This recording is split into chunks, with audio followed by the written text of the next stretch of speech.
രാജ്യത്തെ തെരുവുനായ ശല്യത്തിൽ സുപ്രധാന വിധിയുമായി സുപ്രീംകോടതി. തെരുവുനായ പ്രശ്നത്തിൽ ദേശീയതലത്തിൽ നയം വേണം എന്നാണ് സുപ്രീംകോടതി വ്യക്തമാക്കിയത്.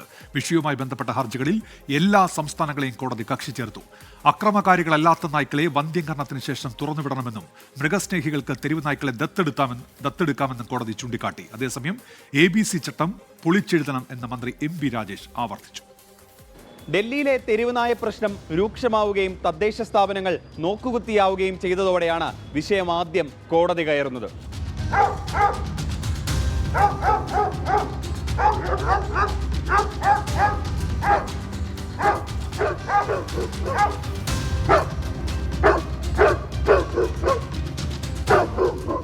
Justice Vikramnath, justice Sandeep Mehta, justice NV അഞ്ചാരി എന്നിവരടങ്ങിയ ബെഞ്ചിന്റേതാണ് നിർണായക ഉത്തരവ്. ഡൽഹിയിലെ തെരുവുനായ്ക്കളെ പിടികൂടി 8 ആഴ്ചയ്ക്കുള്ളിൽ കൂട്ടിലടക്കണമെന്ന 2-അംഗ ബെഞ്ചിന്റെ ഉത്തരവ് തിരുത്തിയ കോടതി വിഷയം ദേശീയതലത്തിലേക്ക് കൂടി വ്യാപിപ്പിക്കുകയായിരുന്നു. ഇതിന്റെ ഭാഗമായാണ് സമാനമായ ഹർജികൾ ഹൈക്കോടതികളിൽ നിന്ന് സുപ്രീം കോടതിയിലേക്ക് മാറ്റാൻ നിർദ്ദേശിച്ചത്.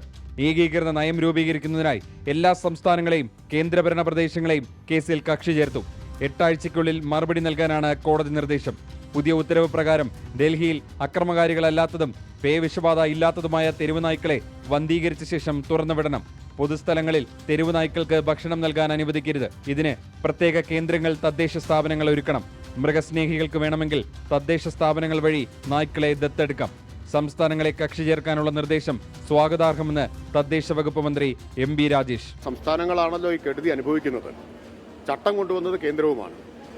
നിലവിലുള്ള ABC ചട്ടങ്ങൾ അപ്രായോഗികമാണ് എന്ന വാദം ഇനി ആർക്കും സംശയ അക്കാര്യത്തിൽ ഉണ്ടാവുമെന്ന് എനിക്ക് തോന്നുന്നില്ല. ഈ ABC ചട്ടം പൊളിച്ചെഴുതിയേ പറ്റൂ. ഫലപ്രദമായിട്ടുള്ള നടപടികളുമായിട്ട് കേന്ദ്രം വരണം. അതിന് സുപ്രീം കോടതിയുടെ ഇടപെടൽ സഹായിക്കുമെന്നാണ് ഞാൻ പ്രതീക്ഷിക്കുന്നത്. കോടതി ഉത്തരവ് രാഹുൽ ഗാന്ധി, മനേക ഗാന്ധി ഉൾപ്പെടെയുള്ള നേതാക്കളും മൃഗസ്നേഹി NGOകളും സ്വാഗതം ചെയ്തു. തെരുവുനായ പ്രശ്നം ഡൽഹിയിൽ മാത്രം ഒതുങ്ങി നിൽക്കാത്തത് കൊണ്ടാണ് സംസ്ഥാനങ്ങളുടെയും കേന്ദ്രഭരണ പ്രദേശങ്ങളുടെയും അഭിപ്രായം സുപ്രീം കോടതി തേടിയത്. ആ നിർദ്ദേശങ്ങൾ കൂടി വച്ചുകൊണ്ടായിരിക്കും പുതിയ ദേശീയ നയം ഒരുക്കുന്നത്. ഡൽഹിയിൽ നിന്നും അജീഷ് ജയകുമാർ, 24. പൊതുജനം കഴുതയല്ല സാർ.